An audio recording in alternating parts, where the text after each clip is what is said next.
depende do desenho. Onde que você vai?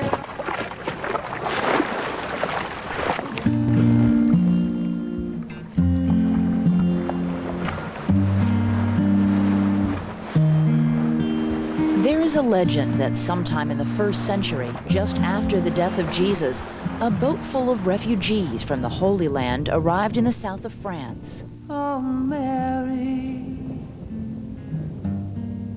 look at the water. Oh, Mary, they're in our garden. The story says the group included some of the closest followers of Jesus, Lazarus, whom Jesus had raised from the dead, and the repentant prostitute named Mary Magdalene. Somebody saw you reaching for him. But what if we told you there was more to the story? What if we told you that some people think Mary Magdalene was not a repentant prostitute, but instead Jesus' wife, that she bore his child, that the truth was suppressed by the church, but handed down through a secret society, whose most famous member was Leonardo da Vinci, and that Leonardo encoded the truth in some of his most famous paintings.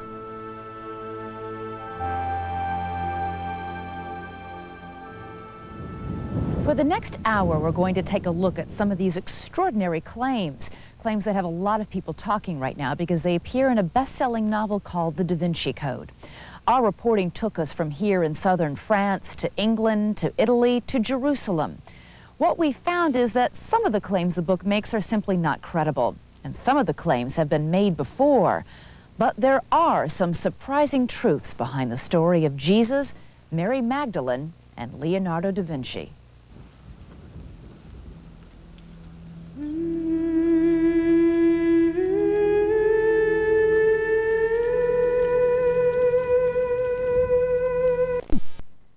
Preaching according to the Bible. Most historians think she was from a town called Migdal or Magdala, now a ruin. There was once a church here in her honor, but otherwise the place is pretty desolate. Nothing here hints that she was married to Jesus and carried on his bloodline, as the novelist who wrote the Da Vinci Code claims. I began as a skeptic. As I started researching Da Vinci Code, I really thought I would disprove a lot of this theory about Mary Magdalene and holy blood and all of that. I became a believer.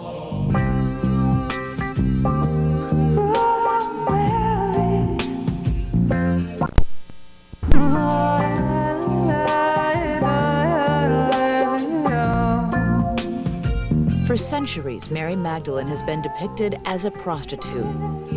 Her long hair became her trademark, symbolizing the vanity which the legend said got her into trouble in the first place.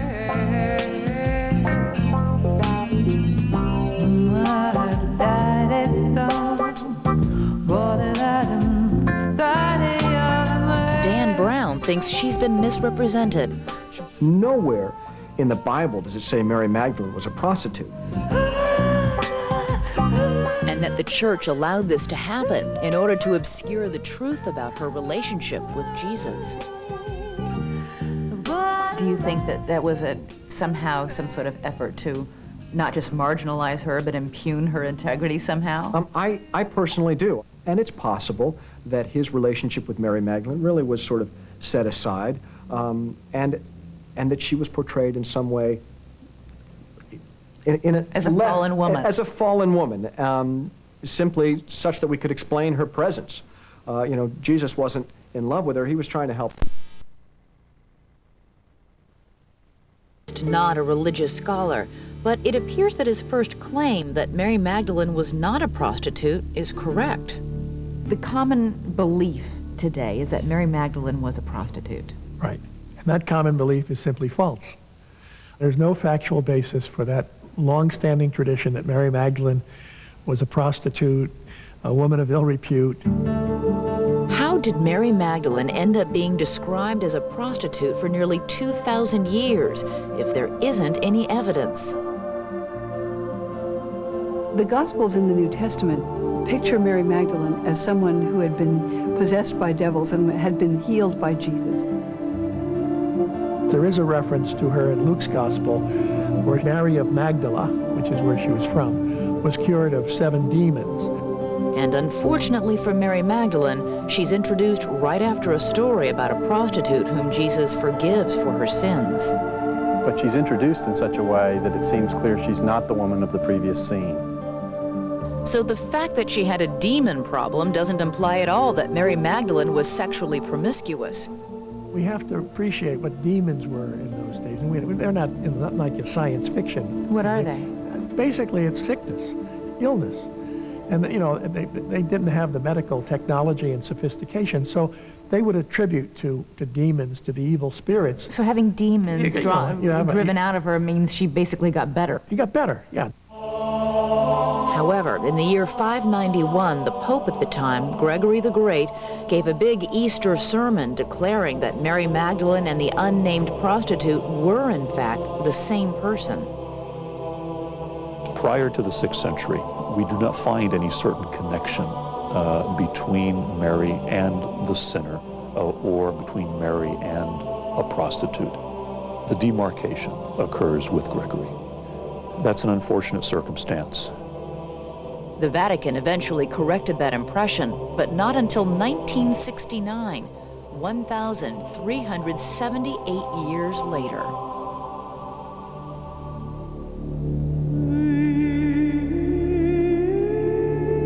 The scholars we talked with say that what is most unfair about the whole thing is that it has eclipsed the important information the Bible does provide about Mary Magdalene. Mary Magdalene is one of the greatest saints in the history of the church. She's perhaps the most frequently mentioned woman who is among the followers of Jesus in the Gospels of the New Testament. The Bible says she was at the foot of the cross when Jesus died, along with his mother, while most of the male followers of Jesus had gone into hiding. Among his friendships, among his disciples, Mary Magdalene was the one closest to him. Father McBrien told us he thinks Mary Magdalene would have been recognized as one of Jesus' main apostles, and possibly the key apostle if she had been a man. When Jesus rose from the dead, according to the accounts in the New Testament, in 3 places he appeared to Mary Magdalene first. Mary Magdalene was not only a witness, she was the primary witness, even over Peter. So she had all the credentials to be an apostle. But does any of this mean that she was married to Jesus? This is not an easy subject to tackle. There's very little information about what went on in this place in the 1st century. And scholars often take the information that is available and give it wildly differing interpretations. We asked the U.S. Conference of Catholic Bishops for the Catholic Church's position on Jesus being married. It said there was no official doctrine on the subject, but that the Church's opinion is he was not married because it is not in the Gospels. Now, it's true that the Bible doesn't say Jesus was married, but it also doesn't say he was single. We asked all kinds of historians whether it was at all possible and got a range of opinion. Everything that we have in church tradition suggests that Jesus was single. There's no indication when he's crucified that anyone watching the crucifixion other than his mother is related to him in any way. I think it's entirely plausible to think that Jesus may have been married. It was a normal practice for Jewish men. It would also be normal not to mention that he had a wife. Is there any evidence in the Bible at all, anything that... No. Nothing either way? There's nothing.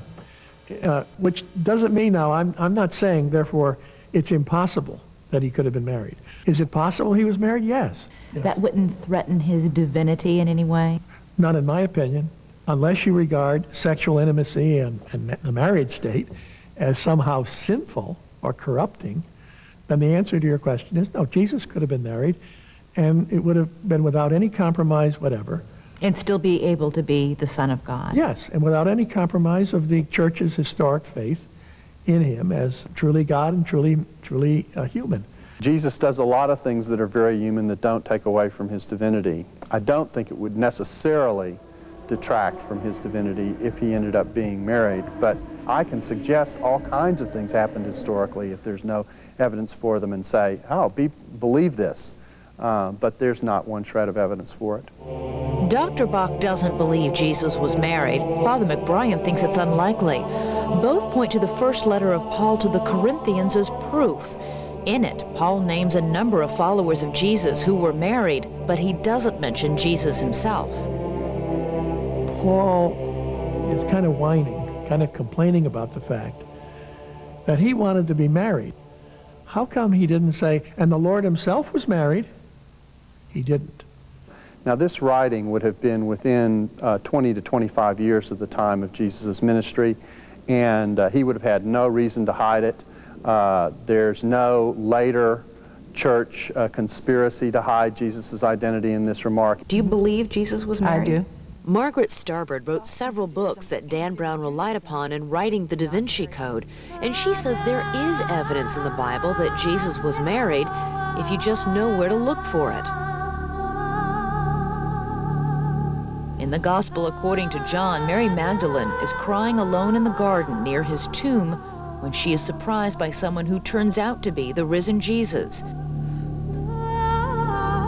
She calls out, and he tells her, "Don't touch me," apparently because he is still in a state between life and death. Mary Magdalene wanted to embrace him, and he said, "Don't touch me, I have not yet ascended to my Father." In other words, he had entered into a new form of existence. This scene has been painted over and over by great Western artists under the title Noli me tangere, in Latin, "Don't touch me." But the oldest versions of the Gospels, written in Greek, say something a little different. The Greek actually says, "Do not cling to me," which is a far more intimate verb.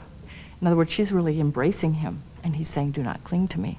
And that kind of embrace would have been unusual if it were not between a man and a woman, husband and wife? Yes, because they had taboos about women touching a man who was not her husband. That's part of what made it so shocking. But Daryl Bock says this doesn't suggest that Jesus and Mary were husband and wife. It's just her single act of devotion given to him without concern about what people are thinking about what she's doing. Most other biblical scholars we spoke with agree with Daryl Bock's assessment, but we did find one who thinks the scene in the garden might point to an intimate relationship between Mary Magdalene and Jesus. She wasn't going up with her little finger and saying, "Gee, are you real?" She wanted to hug him. And there's nothing wrong with that. In fact, if someone came in and said, "Look, we have evidence now, it's incontrovertible evidence, that Jesus was married. Guess who it was?" And I'd say, it's only a short putt to Mary Magdalene. If he was married, it was It had to obviously be her. Oh yeah, it's obviously Mary Magdalene. E Da Vinci.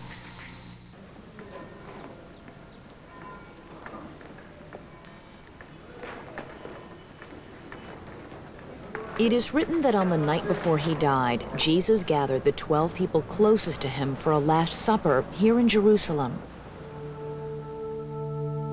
Centuries later, Leonardo da Vinci would paint this supper as no one had before him. Christ on the eve of his execution, telling his friends that he is about to be betrayed. But did Leonardo hide a message in this painting? Something that has gone unnoticed for generations.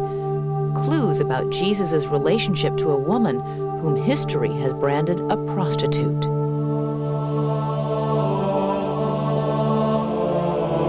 I first learned about Mary Magdalene and Leonardo da Vinci 15 years ago. One day our professor began class by showing us a slide of the Last Supper, which was a painting I thought I understood pretty well. And then he pointed out what I thought was a rather obvious omission: the apparent absence in the painting of the cup of Christ. That cup, or chalice, the Bible says Jesus used that night, has long been rumored to be the Holy Grail, the lost relic thought to be taken out of Jerusalem and hidden away in Europe for centuries. The chalice from which the disciples allegedly drank their wine, for some reason Leonardo da Vinci chose to omit. There's no chalice, no cup anyplace. So all of us in class are sitting there scratching our heads saying, this is odd. When the professor said, or did he? Maybe the Holy Grail is indeed there. And his belief was that the Holy Grail was in Da Vinci's painting of the Last Supper. He said, if you look on the right hand of Jesus, there is the Holy Grail, and her name is Mary Magdalene.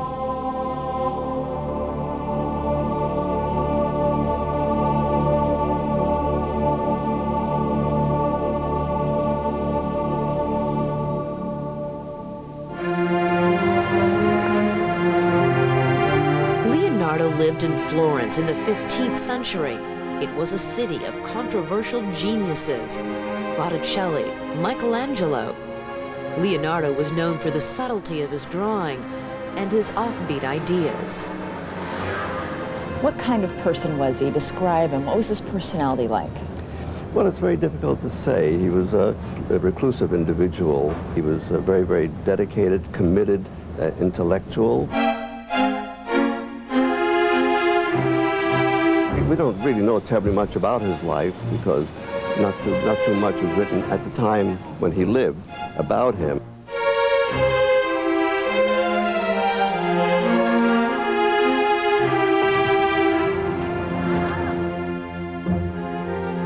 The little we know comes mostly from notebooks he began writing at the age of 30.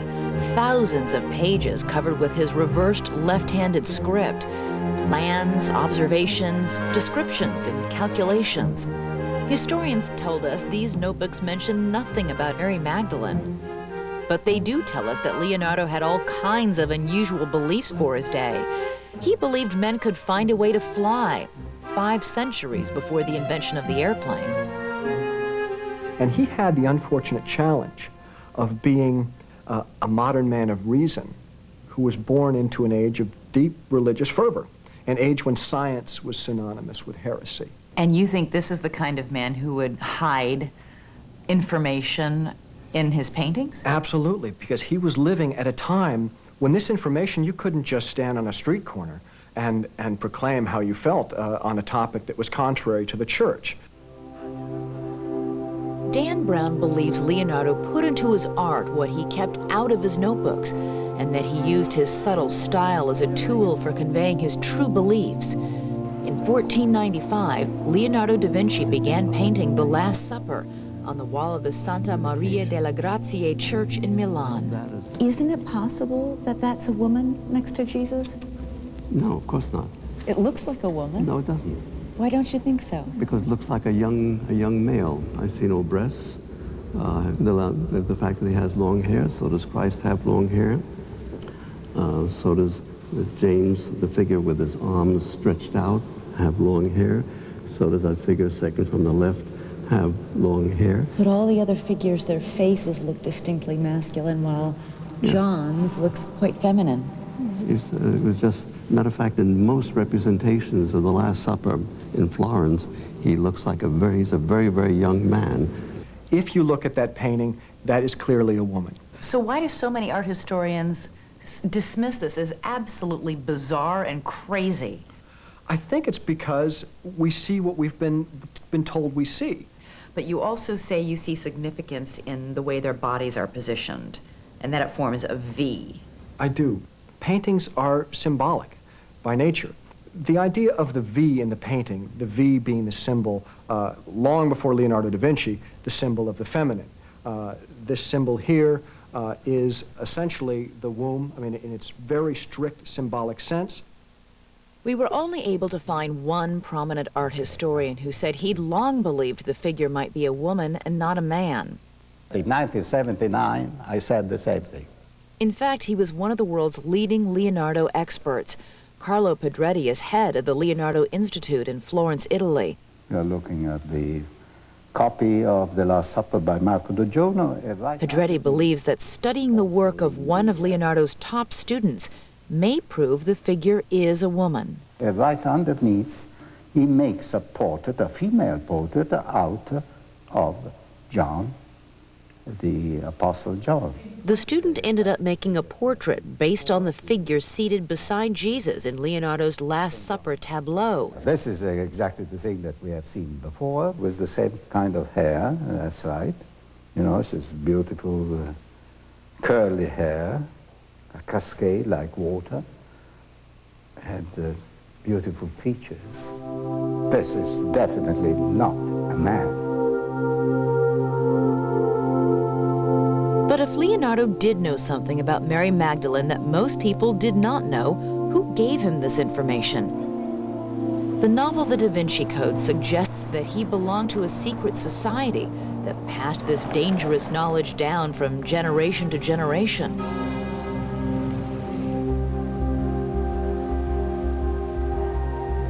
In the early 1960s, a set of documents was discovered deep in the stacks of the French National Library called the Secret Files, or les dossiers secrets.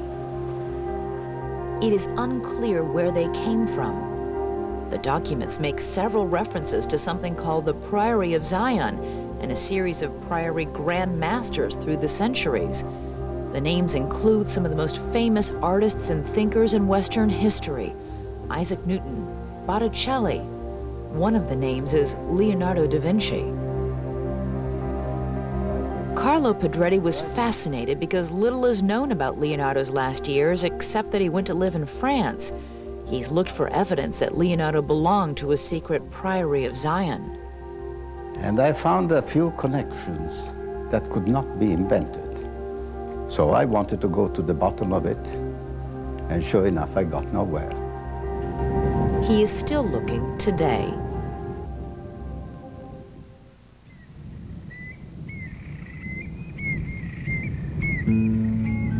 Oh, Mary,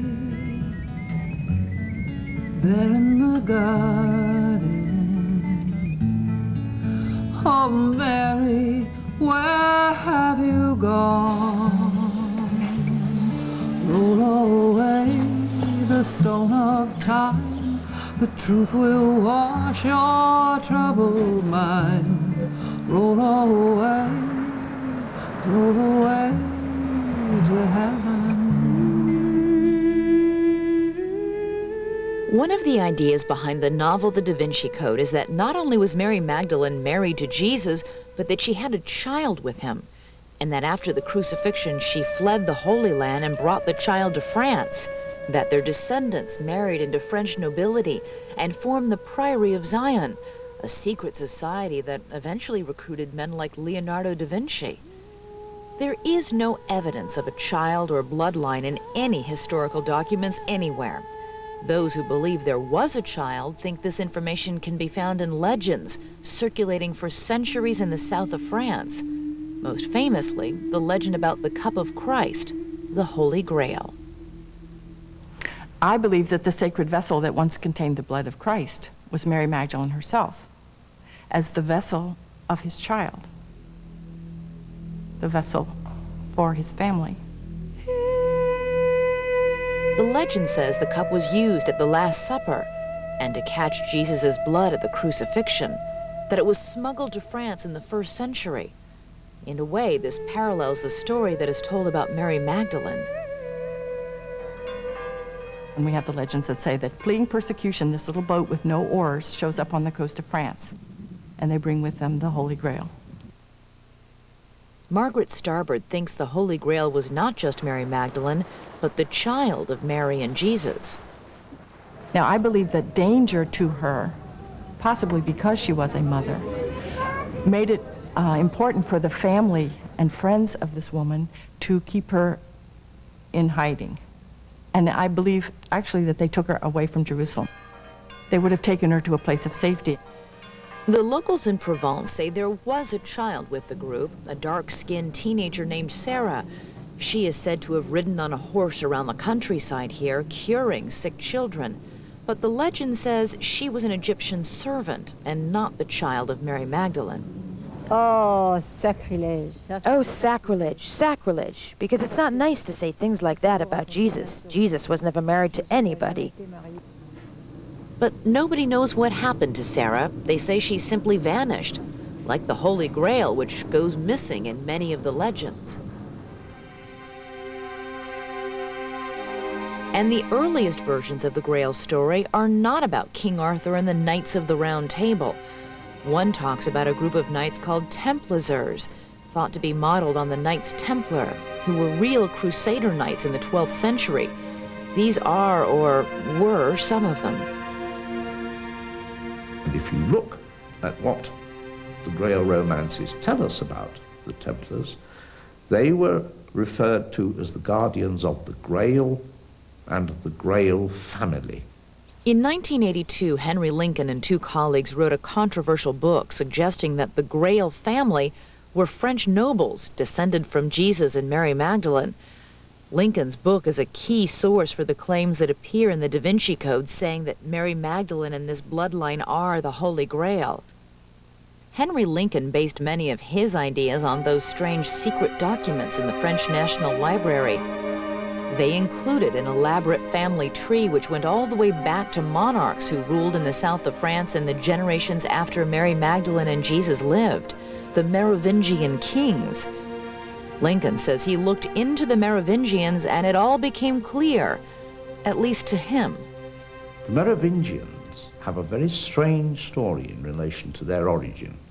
The first king, Merove, his mother was impregnated by a sea creature, a fish. One of the earliest symbols for Jesus was the fish. So let me first try and summarize. Yeah. The first Merovingian queen was impregnated by a creature from the sea, the fish, which you theorize could symbolize Jesus. So the Merovingian royal bloodline would be descendants of Jesus. And this bloodline was threatened by the Orthodox Church, and the Priory of Zion was established to protect the descendants of this royal bloodline, the Merovingian bloodline. Beautiful. That's very good. You've done it. That's it. You've done it. Now, of course he's right. The earliest symbol of Jesus was this drawing of a fish. Still, was the whole theory about a bloodline of Jesus in the south of France based on this? Why not just say Mary Magdalene impregnated by Jesus? That is not the way that our orthodoxy would have it. You can't have a married Jesus. It was too dangerous to tell. Anything that runs counter to orthodoxy has always been dangerous. The church has always reacted with violence. Think of the Inquisition. But if in fact we're in a day and age where you don't get slaughtered for believing something different from the party line of the Roman Catholic Church, why would there be, why the big mystery, why the continuation of just secret information hidden in the Bibliothèque Nationale? Because there's something else that we don't know about. What could that be? I have no idea. I have no idea. To leave no stone unturned, we decided to look at the names on the Merovingian family tree, the one that appeared in the secret documents. One of the names that shows up throughout is an old French family called Sinclair. That family is also mentioned in the book The Da Vinci Code.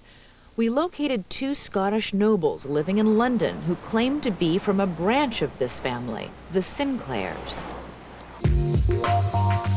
So what was your reaction when you found out that you were being called one of the descendants of Jesus and Mary Magdalene? That didn't affect me in any way whatsoever. You don't feel a little... I certainly haven't been going around looking for a second-hand halo, if that's what you mean.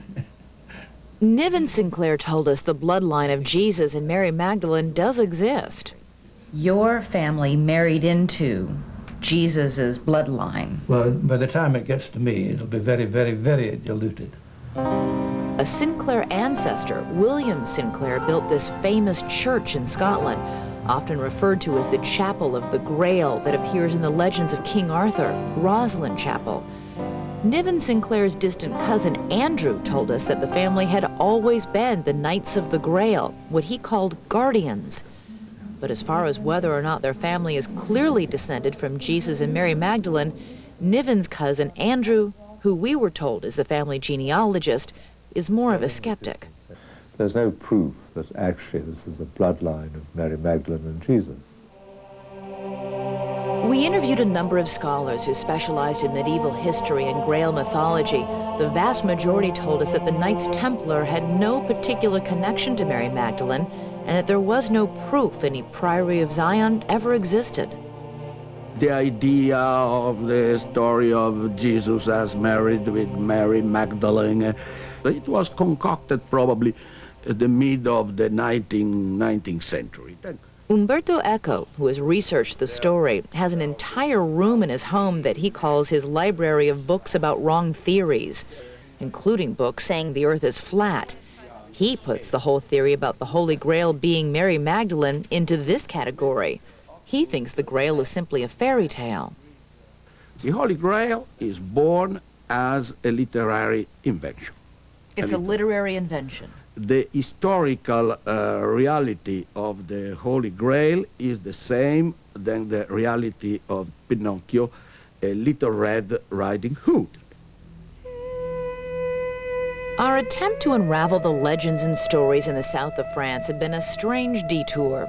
We found no evidence that there was ever a child of Jesus and Mary Magdalene. But some scholars say there is more serious evidence about the role Mary Magdalene may have played in the life of Jesus.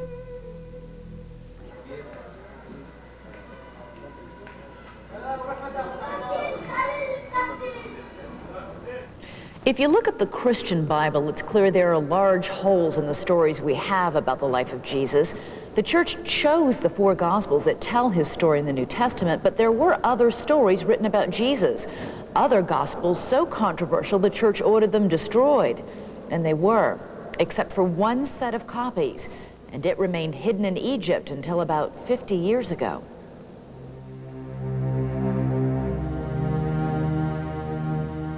The Nag Hammadi scrolls, which essentially tell what you might call an alternative history of the time of Jesus and Mary Magdalene, the church made a very concerted effort to take these documents and destroy them throughout time. Historians think these documents were originally hidden by a monk from a nearby monastery in the late 4th century. At the same time, they were ordered destroyed by the Bishop of Alexandria. The question historians ask themselves is, if the church was making such a concerted effort to destroy this information, you have to assume that it was fairly explosive. These writings have names like the Gospel of Thomas, the Gospel of Truth, and the Gospel of Philip. A fragment found in a different place is called the Gospel of Mary Magdalene. They're sometimes called the Gnostic Gospels. Gnostic means knowledge, and the groups who wrote them often claimed special knowledge about Jesus. But did these documents contain information that Jesus and Mary Magdalene were married?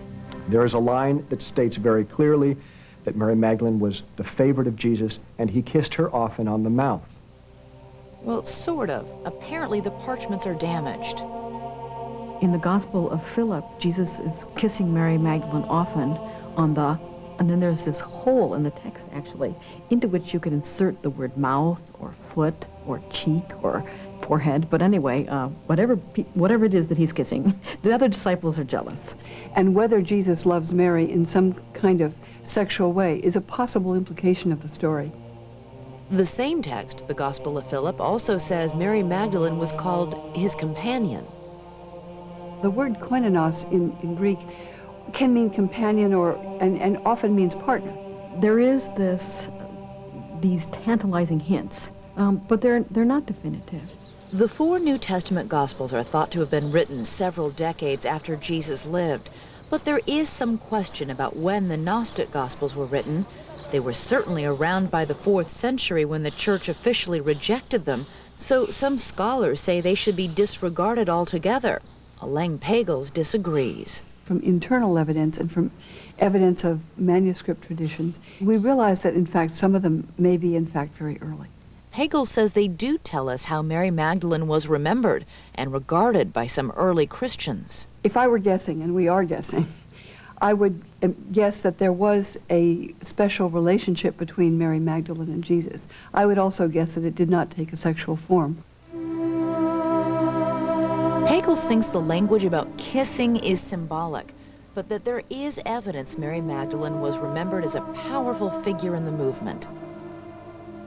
In the Gospel of Mary Magdalene, Jesus' closest followers, including Peter, Andrew, and Mary, are sitting together after the crucifixion, talking. Peter steps in and he asks Mary Magdalene to tell the disciples anything that the Savior may have told her, but that they didn't know. And to Peter's chagrin, Mary responds, Peter, I'll tell you not only what you don't know, but what he kept from you. And at that point, she begins to say that she had just seen the Lord in a vision and he spoke to her. Andrew objects, and he says, well, I don't know what the rest of you think about this, but I don't believe these things. They seem very strange. And Peter steps in and says, well, surely Jesus didn't love a woman more than us. And at this point, Mary cries. I always wish she wouldn't do that, but she does. And says, Peter, do you think I made all this up? Even outside the Gnostic Gospels, there is evidence that in the first centuries after Jesus, Mary Magdalene was treated with great respect by several of the early church leaders who were men. You don't need to go to the Gnostic Gospels in order to find a high view of Mary and a praise of her for her faith. For instance, an early Christian father will make the claim that she is the apostle to the apostles. Another will declare that she is the tower of faith. But the scholars told us Mary Magdalene becomes less and less important in church writings, and she is replaced by Mary, the mother of Jesus. So what happened? One explanation is that she was a victim of a power struggle over the role of women in the church 100 years after Jesus. One bishop in southern France writes that he is enraged at groups that allow women to participate in giving communion, for example. Another famous teacher, Tertullian, in North Africa about the same time, says, these heretical women, how audacious they are. They baptize, they claim to teach, they claim to heal, they do all sorts of terrible and audacious things that they have absolutely no right to do, which are really functions for men.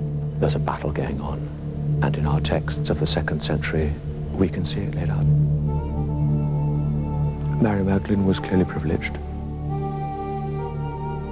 To any male-dominated hierarchy, this is dangerous, of course, because there comes also the attraction and the appeal of women. Are they seducers, or are they the route to insight? Should we be close to them, or should we stay clear of them? Very tense, very tense.